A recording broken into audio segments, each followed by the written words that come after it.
Hello friends, मेरा नाम है विशाल चौधरी और मैं आपका स्वागत करता हूं अपने इस प्यारे से चैनल में। और बड़े ही प्यारे टॉपिक के साथ आज हम अपनी वीडियो को शुरू करेंगे। आज का हमारा प्यारा सा टॉपिक है fish and rice. This is the chapter number 6 from your bricks by bricks book for class 8 and the subject is moral science. So without wasting any more time, let's begin this video. अब student, मुझे एक बात बताइए इस video को शुरू करने से पहले कि क्या आपको कभी याद है कि आपने अब से पहले किसी को आपने थैंक यू बोला हो जब उसने आपकी हेल्प की हो?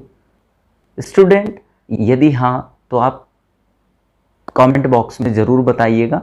बच्चों, एक वर्ड है ग्रेटिट्यूड। ग्रेटिट्यूड एक बहुत ही बड़ा वर्ड है। ग्रेटिट्यूड का मतलब होता है किसी का आभार या मानना, किसी का एहसान मानना। यदि हमारी कोई हेल्प करता है और हमें ईश्वर ने इतना कुछ दिया हुआ है, हम उसको हमेशा यही कंप्लेन करते रहते हैं कि ईश्वर हमारे पास ये नहीं है, गॉड हमारे पास वो नहीं है, हमारे पास ये नहीं है, तो this is not too good. ये बहुत अच्छा नहीं है।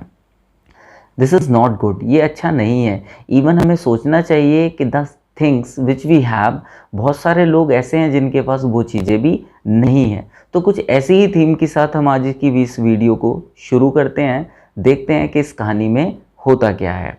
तो बच्चों, इस कहानी में there was once a girl who lived in China. एक लड़की होती है जो कि चाइना में रहती थी। In a village where her parents were farmer, एक गांव में जहां पर उसके माता पिता किसान थे।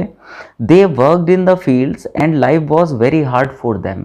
वो खेतों में काम करते थे और जिंदगी उनके लिए काफ़ी कठिन थी।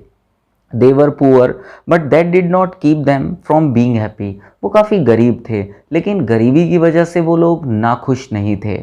Everyone worked hard in the field during the day. उनमें से हर कोई दिन के दौरान खेतों में कठिन परिश्रम करता था। And ate fish and rice when they return home tired in the evening. और वो शाम में जब थक कर घर वापस आते तो फिश और राइस खाया करते थे। The girls father and mother were doting parents. Her mother made a doll out of old rags and her father made a little wooden bed for the doll to sleep in. अब उसकी जो mother थी वो घर के rags, फटे पुराने कपड़ों से, चीज़ों से उसके लिए गुड़िया बनाती थी। और जो फादर थे वो अनयूज्ड थिंग्स से, किचन अप्लाइंसेस, टूल्स से उसकी गुड़िया के लिए बेड बनाया करते थे, जिनसे कि वो गुड़िया उस बेड पर सो सके।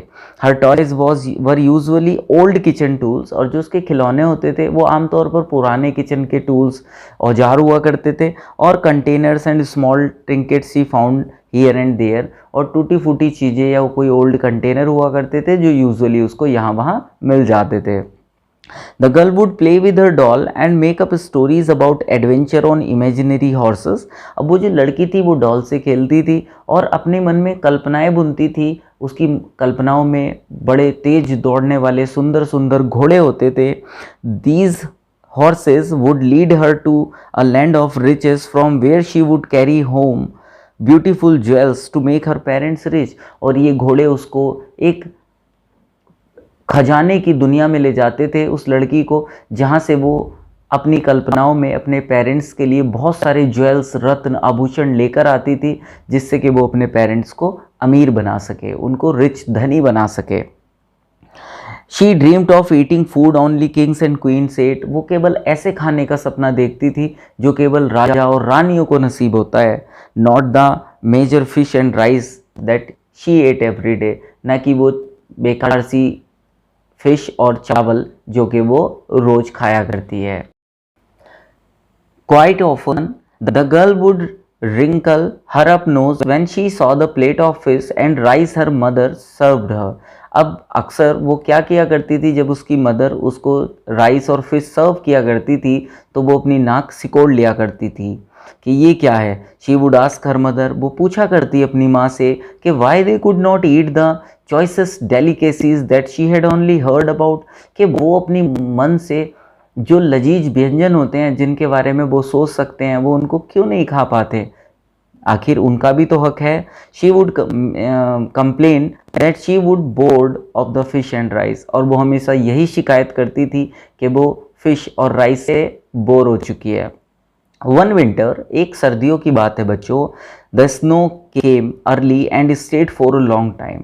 सर्दियाँ कुछ जल्दी आ गई थी और बहुत लंबे वक्त तक ये रहने वाली थी। Like everyone, the girls parents, अब हर किसी की तरह उस लड़की के जो पेरेंट्स थे उन्होंने भी हैड ऑल्सो स्टोर्ड राइस इन सैक्स, उन्होंने भी बोरों में भरकर चावलों को सुरक्षित रख लिया था। Kept safely away from rat, उन्होंने उनको चूहों से सेफ रखा।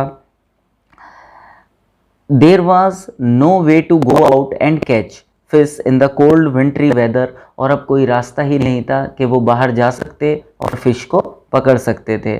सो there was no fish to eat with rice, तो अब उनके पास फिश भी नहीं थी जिसको वो चावल से खा सकते थे। As the days went by, अब जैसे जैसे दिन गुजरते गए, the girl started missing her plate of fish and rice, तो वो लड़की अपनी प्लेट में राइस और फिश दोनों को मिस करने लगी, क्योंकि केवल अब राइस होते थे और उनके साथ फिश नहीं होती थी। She started to realise that she actually love the fish, और उस लड़की को ये रियलाइज़ होने लगा कि वास्तव में उसको जो फिश है वो काफ़ी पसंद है, क्योंकि अब उसको मिल नहीं रही थी। और अक्सर हमें चीज़ों की कीमत तभी पता चलती है जब वो हमारे पास नहीं होती हैं। One day you will miss the rice was so dull and plain without it, अब जो चावल थे वो बड़े प्लेन थे और डल से लगते थे without fish. She complain to her mother about the present situation, और उसने अपनी मदर से कंप्लेन की इस वर्तमान स्थिति के लिए। Her mother said down beside her and gently said, अब उसकी मदर उस लड़की के पास बैठी और बड़े प्यार से उन्होंने उस बच्ची को बताया, my dear rice and fish, कि मेरी प्यारी दोनों ही जो चावल और मछली हैं, which we had to eat our daily life, जो हम डेली अपनी ज़िंदगी में खाते हैं, are very good for us, ये हमारे लिए बहुत अच्छा है। See how you missed eating fish when you had only rice to eat, अब देखो तुम्हें कितनी मिस हो रही है वो फिश जो तुम चावलों के साथ खाया करती थी। There are so many people who do not have enough to eat, इस दुनिया में बच्चों ऐसे भी बहुत सारे लोग हैं जिनको प्रॉपर खाने के लिए भी नहीं मिलता है। And sometime we also make complaints related to the food, so we should always thankful to the god that god has given us the opportunity that we are feeding ourselves simply, so we should always thankful to the god. अब mom ने बताया और ये भी कहा कि can you imagine how hungry they must be, कि वो कितने भूखे होते होंगे। We must be grateful for what we have, हमें हमेशा आभारी होना चाहिए उस चीज़ का जो हमारे पास है, ईश्वर ने हमें दिया है। वी मस्ट बी हैप्पी, हमें खुश होना चाहिए that we have enough rice to keep us from being hungry, कि हमारे पास इतने चावल हैं पर्याप्त कि हमें भूखा नहीं रहना पड़ रहा है। But I am tired of this said the girl, लेकिन लड़की ने कहा कि माँ मैं इस चीज़ से थक चुकी हूँ, मीन्स रोज से मील वही खाना वही चीज़ें।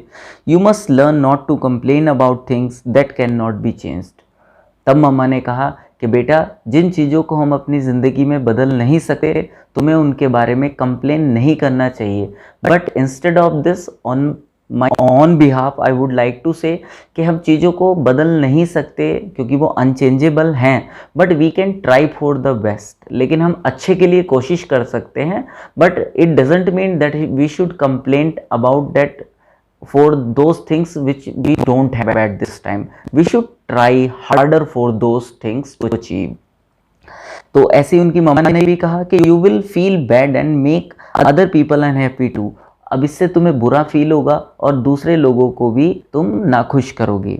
मदर ने कहा, शी रियलाइज्ड, अब उस बच्ची को रियलाइज़ हुआ, how much her complaining must have upset the poor parents who were trying to do their best to provide her with all the necessities, कि उनके मम्मी पापा को जो कि गरीब हैं कितना बुरा लगता होगा जब वो कंप्लेन करती थी खाने को लेकर के, क्योंकि वो उसको अच्छा खाना नहीं दे पा रहे थे। Humility set in and she was happy with what she got and never complained again.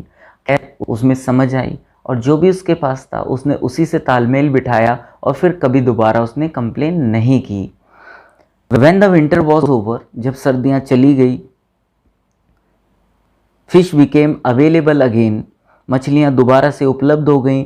The girl and her family had a hearty meal of fish and rice, उन्होंने बहुत मन भर करके फ़िश और राइस खाई। Meals had never tasted so good, वो खाना आपसे पहले कभी इतना अच्छा नहीं हुआ था। As the girl grew up, अब वो लड़की जैसे जैसे बड़ी हुई, and had a family of her own, और उसके खुद का भी परिवार हुआ। She always remembered her experience in her village, उसको अब वो हमेशा अपना तजुर्बा याद आता था जो उसको गाँव में हुआ था।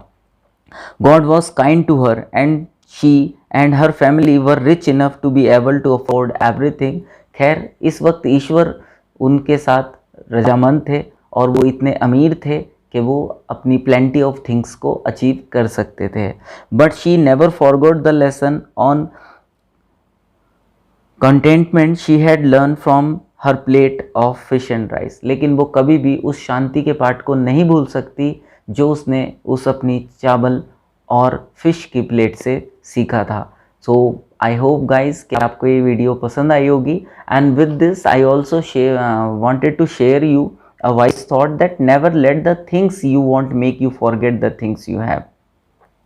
खैर बच्चों, this was your chapter, I hope कि आपको पसंद आया होगा। बाकी we will meet in the next video, और अगर वीडियो अच्छी लगी हो तो do subscribe the channel. Thanks and bye.